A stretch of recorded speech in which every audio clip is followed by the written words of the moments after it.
Ano yung dala nyo? Sir. Bagong game po.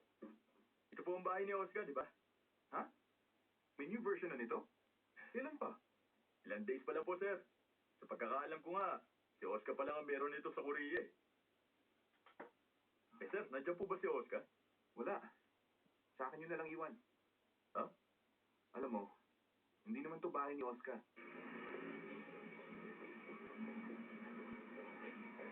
Hoy, This is cool. umalis ka nga dyan. Alam mo bang 3 buwan ako naghintay bago dumating yan? Then wait another 3 months, bumili ka na lang ulit. Nasisiraan ka na ba? Ipakukuha ko yan sa driver ko. Kaya utang na loob, lumayo ka na dyan. Yan na. Kunin mo na.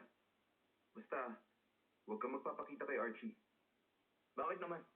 Alam mo naman, since mahilig ako makipag-trade-off, pag kinuha mo ngayon to dyan, yung pictures niyo ni Carrie, ipapadala ko lahat yun kay Archie. Ay, sama talaga ng ugali mo, ha? If you let me use it, sa'yo na pati negative ng pictures.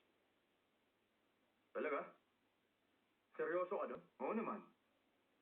Teka, yung iskandalo mo, tapos na ba? Oo naman. Wala talaga akong kasalanan. Kaya kahit ano pa naisulat tungkol sa akin, hindi ako mapapabagsak ng isyong yan. O kita mo? Lumabas din ang buong katotohanan. Kaya ikaw, mag-iingat ka rin. At bakit? Nagmamaang-maangang ka pa. Owen, alam ko na may gumugulo dyan sa utak mo, si Jamie. At kung talagang nahuhulog na nga yung damdamin mo kay Jamie, itigil mo na yung papaparamdam mo dun sa tao. Niloloko mo lang ang sarili mo, pati na rin siya. Alam mo namang hindi mo siya seseryosohin, di ba? Nakapag-desisyon na ako. Lalayuan ko na siya, Oscar. Totoo ba yan? Pero, hindi kagad. Lalayuan ko nga siya, pero hindi pa ngayon. Eh bakit hindi pa ngayon? Alam mo kasi, Oscar, itong mga nakaraang araw, I've been doing a lot of thinking. I admit, gusto ko siya. Pupuntahan ko siya at kakainin ko ang pride ko. Ano? Totoo sa ngayon, malaki ang interest ko sa kanya. And if I see her often, eventually, magsasawa na rin ako sa kanya. Tulad sa ibang karaniwang babae. Passing fancy, dumarating at umaalis din. Mahaba na ang 3 months. Sapat na yung 3 months na pagkikita namin. I'm sure hindi pa ako tatanggalan ng mana nun. Grabe ka talaga. Sasabihin ko lahat yan kay Jamie. Alam ni Jamie yan. Ang sabi ko, siya si Little Mermaid, and that's it. At kilala ko si Jamie. Hindi siya magpapatali. Sa nakikita ko, ikaw may gustong tumikit sa kanya.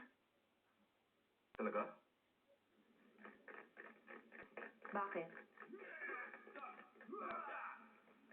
Bayaran mo ako.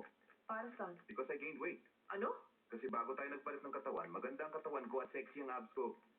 Ngayon, saan nagpunta ang abs ko? Hindi na bagay ang mga damit sa katawan ko eh. Kaya magbayad ka. Sira ulo.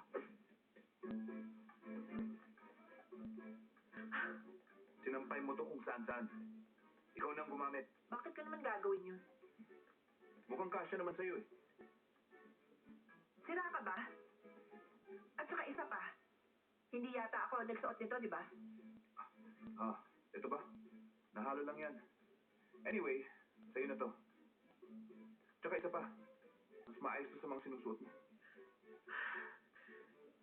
Sira ulo. May kaso ka. At ano yon? Kasi, constipated ako. Ano ba kasing pinagkakakain mo, ha? Kahit anong tulak ang gawin ko.